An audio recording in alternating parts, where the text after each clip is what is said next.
ये अवैध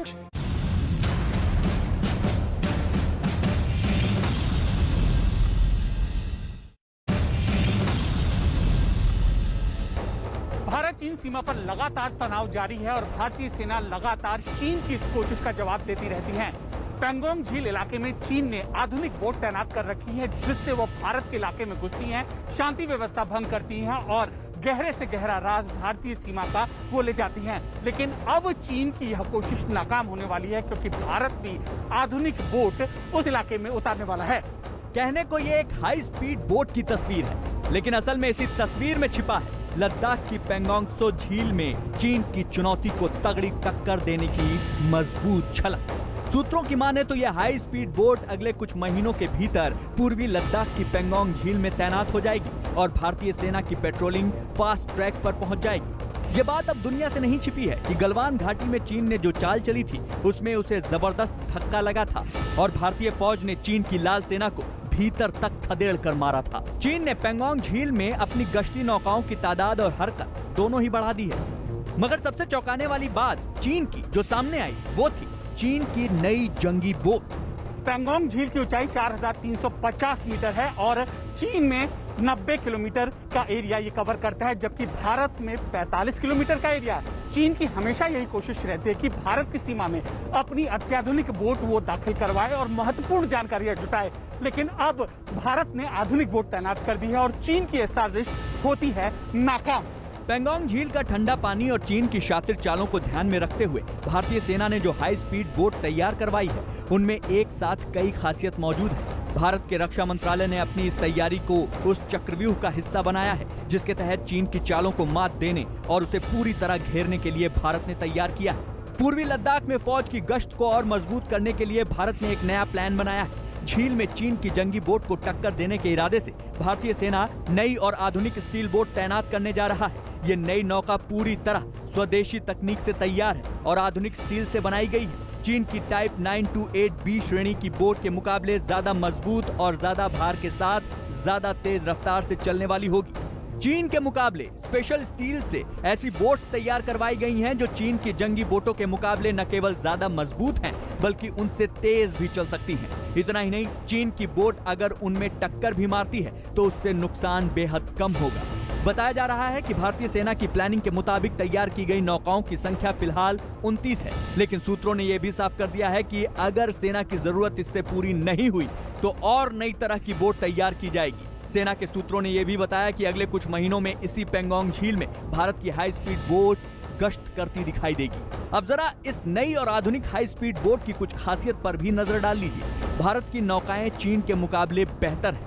पैंगोंग झील में उतरी चीन की टाइप 928B बोट एक गश्ती नौका है जो बेहद हल्की है, जबकि भारत की नौका स्टील और विशेष धातु से तैयार की गई है। चीन की बोट सर्द मौसम में तेज रफ्तार से चलने में सक्षम है, तो स्वदेशी तकनीक से तैयार भारत की नौका की रफ्तार चीन की नौका के मुकाबले काफी तेज है। चीन की नौका एक वक्त में चीन के 10 से 12 सैनिकों को ले जा सकती है, जबकि भारतीय नौका में 25 सैनिकों को ले जाने की क्षमता है। चीन की टाइप 928B नौका गोला बारूद और हथियार ढोने में सक्षम है, तो भारत की तैयार गश्ती नौका भी गोला बारूद और भारी हथियार ढोने की ताकत रखती है। चीन की नौका ठंडे पानी में ज्यादा दिन तक नहीं रह सकती, लेकिन भारत की नौका सर्दी के मौसम में भी कई दिनों तक ठंडे पानी में रह सकती है। भारत चीन सीमा पर जो ये बोट तैनात हो रही हैं वह बेहद तकनीकी रूप से मजबूत हैं। चीन के मुकाबले ये बहुत ज्यादा आधुनिक भी हैं और सुरक्षित भी। CDS बिपिन रावत के नेतृत्व में यह जो रणनीति तैयार हो रही है चीन को उसी की भाषा में देगी माकूल जवाब। कहते हैं झूठ की उम्र ज्यादा नहीं होती है और कानून के हाथ छोटे नहीं होते हैं। राजस्थान के सीकर में एक केस के सिलसिले में जब छानबीन शुरू हुई और जो कुछ निकलकर सामने आया उससे पुलिस भी हैरान रह गई। दरअसल मामला यह है दर्जनों लोगों के साथ लाखों रुपए की ठगी का और आरोपी अपने आप को पति पत्नी होने का दावा कर रहे थे। शक हुआ, जांच शुरू हुई और उसके बाद जो कुछ निकलकर सामने आया वो हैरानी नहीं परेशान कर देने वाला था, क्योंकि दोनों महिलाएं थी। हैरानी की बात यह है कि जिस मकान में पिछले 9 महीने से दोनों किराएदार के तौर पर रह रहे थे उसके मकान मालिक को कभी ये शक ही नहीं हुआ कि दोनों महिलाएं हैं। यही है वो 2 महिलाएं जिन पर महिला नटवरलाल यानी कि ठग होने के आरोप। पहनावे और हुलिये से इनमें से एक महिला और एक पुरुष की तरह दिख सकता है, लेकिन जो जैसा दिखता है हमेशा वो वैसा ही नहीं होता। इनमें से एक का नाम दर्शना पंडित है, जो कि महिला है, और लड़कों वाली हेयर स्टाइल में जिसे आप देख रहे हैं, आरोप है कि ये कभी खुद के रितु भाई पटेल होने का दावा करते थे। रितु भाई पटेल यानी मर्द। लेकिन ठगी के एक केस के सिलसिले में जब पुलिस ने इन्हें गिरफ्तार किया तो कहानी में ट्विस्ट आ गया, और जिसे रितु भाई पटेल समझा जा रहा था वो रितु बेन पटेल निकली, यानी कि महिला। इन महिला नटवरलालों का भेद तब खुला जब उन्होंने उसी मकान मालिक को 5 लाख की चपत लगा दी, जिन्होंने कोरोना काल में रहने का ठिकाना नहीं मिलने का दावा करने के बाद इन्हें आश्रय दिया था। कोरोना की वजह से राजस्थान में लॉकडाउन लगा था और राज्य के तमाम होटल बंद थे। ये मामला सीकर के दाता रामगढ़ का है। होटल बंद होने की बात कह दोनों ने रहने के लिए एक मकान मालिक से किराए पर घर मांगा। दोनों ने सीकर में खुद का प्रोजेक्ट चलने का दावा किया। कुछ दिनों के बाद दोनों ने मकान मालिक को लालच देकर प्रोजेक्ट में 5 लाख रुपए लगाने के लिए तैयार कर दिया। जैसे ही दोनों को 5 लाख रुपए मिले, दोनों बीते 9 महीने का किराया दिए बगैर फरार हो गए। मेरे घर पर रितु पटेल व दर्शना पंडित दोनों पति पत्नी बनकर रहे तथा सीकर में अपना कोई प्रोजेक्ट चलने की बात कहकर किराएदार के रूप में रहे तथा प्रोजेक्ट में हिस्सेदारी को लेकर हमारे से करीब 5 लाख रुपए प्राप्त कर लिए, और उसके बाद में प्रोजेक्ट की हिस्सेदारी का एक एग्रीमेंट लिखवा कर रुपए हड़प कर हमारे घर से जो किराया बाकी था वो छोड़कर फरार हो गए। ये दोनों कितने शातिर हैं, इस बात से अंदाजा लगाया जा सकता है कि दोनों जिस मकान में बीते 9 महीने तक किराएदार के तौर पर रहे, उसके मकान मालिक को ये जानकारी तक नहीं होने दी कि इनमें से एक पुरुष नहीं है। दोनों जालसाजों ने अपने मकान मालिक को फर्जी प्रमाण पत्र जमा कराया था। मकान मालिक के पास इन दोनों की केवल इतनी जानकारी थी कि ये दोनों गुजरात के महसाणा के रहने वाले हैं। इसी सुराग के आधार पर राजस्थान पुलिस ने महसाणा में इनके ठिकाने पर धावा बोल दिया, जहां दोनों पकड़े गए। दोनों को गिरफ्तार कर सीकर लाया गया। पुलिस का दावा है कि दोनों राजस्थान, उत्तराखंड, गुजरात, महाराष्ट्र, केरल और दिल्ली के भी कई लोगों को ठगने की बात कबूल कर चुके हैं। पूछताछ के दौरान ही पुलिस को रितु के महिला होने का शक हुआ तो मेडिकल कराने का फैसला किया गया। महिला होने के संबंध में संदिग्ध लगी कि वो पुरुष नहीं होकर महिला है, जिस पर उच्च अधिकारियों का अवगत कराया जाकर मेडिकल बोर्ड का गठन किया जाकर रितु पटेल का मेडिकल करवाया गया, तो रितु पटेल का महिला होना पाया गया। पुलिस ने इन दोनों आरोपियों को गिरफ्तार करने के बाद कोर्ट में पेश किया। कोर्ट ने दोनों आरोपियों को 2 दिन की पुलिस कस्टडी में भेज दिया है। अब तक की पूछताछ में ये बातें सामने आ चुकी हैं कि दर्जनों लोगों से लाखों रुपए का ठगी का ये पूरा मामला है। पुलिस का दावा है कि टैक्सी वाला, सब्जी वाला और कई बड़े व्यवसायी इनके झांसे में आ चुके हैं, लेकिन अभी भी इनसे बहुत कुछ उगलवाना बाकी है।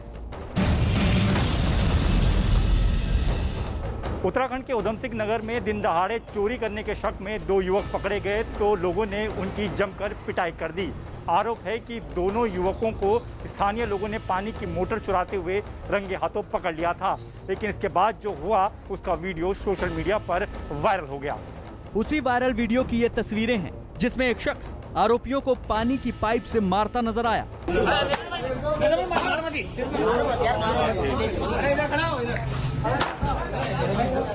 इन दोनों आरोपियों को एक और शख्स बेसबॉल के बैट से पिटाई करता दिखा।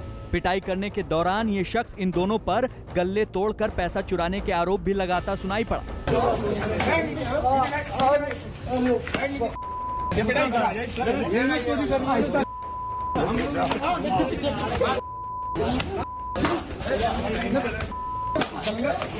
तोड़ के पैसे निकालते हैं। दोनों आरोपियों की बुरी तरह पिटाई की गई। पिटाई के बाद दोनों आरोपी जमीन पर बेसुध होकर बैठे नजर आए। मौके पर मौजूद एक शख्स दोनों के मुंह पर कपड़ा बांधकर चुपके से मोटर खोलकर ले जाने की कोशिश करने का आरोप मढ़ता सुनाई पड़ा। ये तो कह रहा है हेल्प करने आया, मुंह पे कपड़ा बांध के पूरी मोटर खोल के। इस दौरान ज्यादातर लोग तमाशबीन बने नजर आए।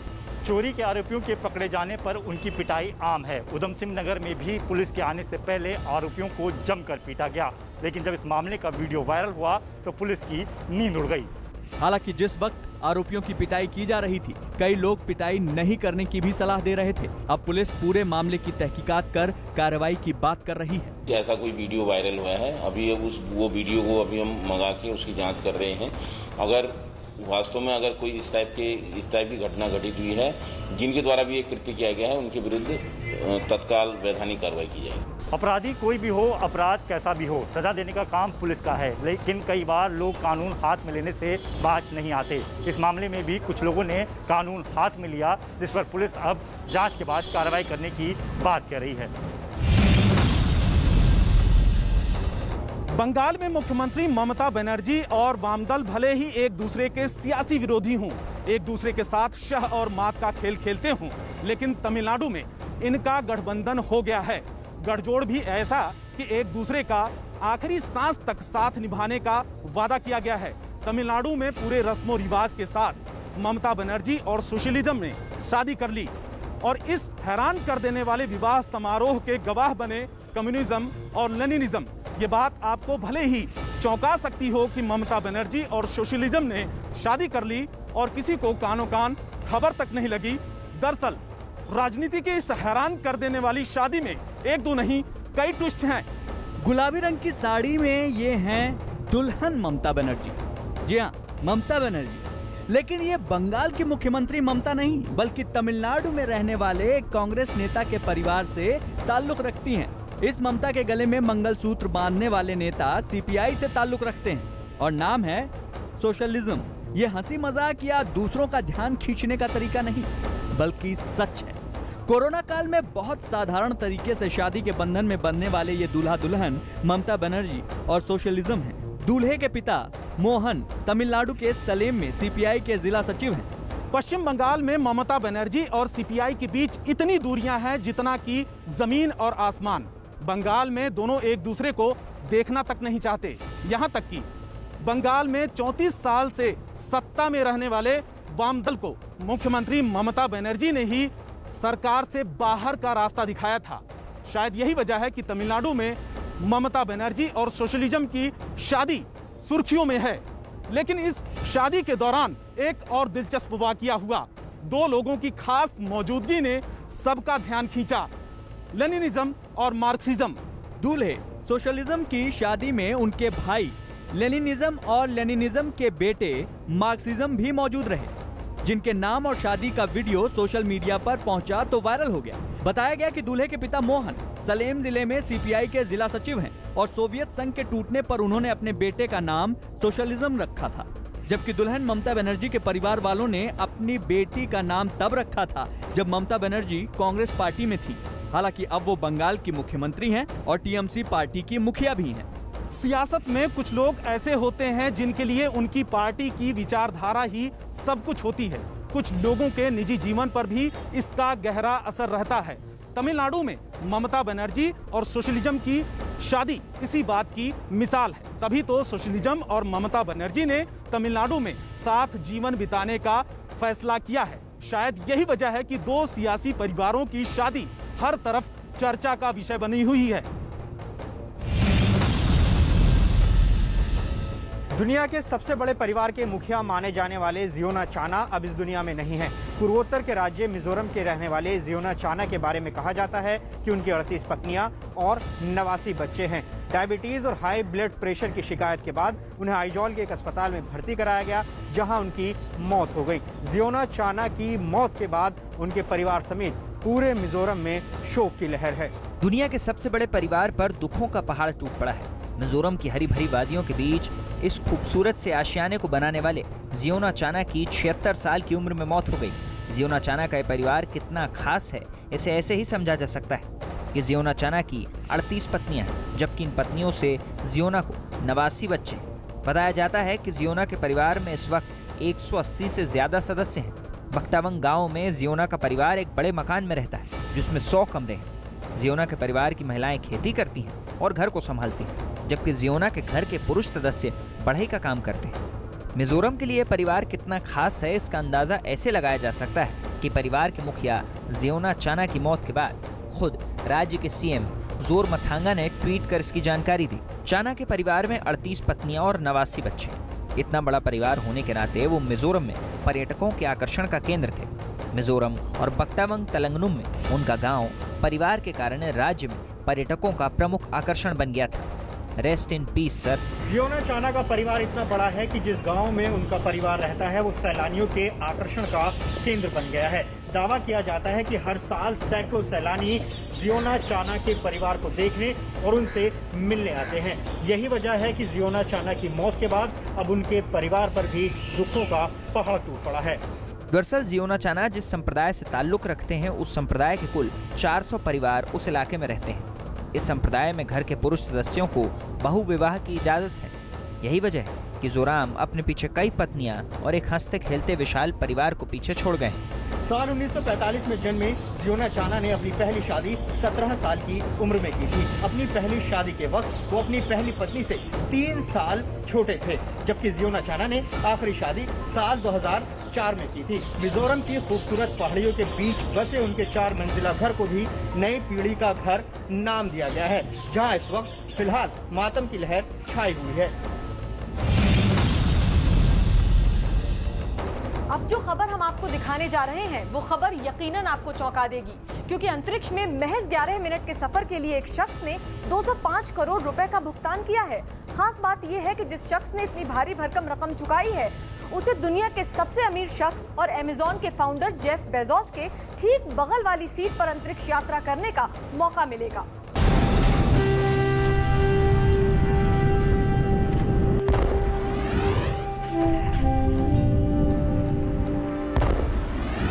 दुनिया में अंतरिक्ष यात्राएं हमेशा से ही कौतूहल का सबब रही हैं, लेकिन इस बार हम आपको अंतरिक्ष की जिस यात्रा के बारे में बताने जा रहे हैं वो अपने आप में न सिर्फ बेहद अनोखी होने वाली है, बल्कि इस यात्रा के लिए एक गुमनाम शख्स ने 205 करोड़ की राशि का भुगतान कर दिया है। ये शख्स अब 20 जुलाई को न्यू शेफर्ड नाम के अंतरिक्ष यान के जरिए स्पेस की सैर कर सकेगा। ब्लू ओरिजिन की वेबसाइट के मुताबिक न्यू शेफर्ड में सफर के लिए एकमात्र सीट के यात्री का ऑनलाइन नीलामी के जरिए चयन किया गया।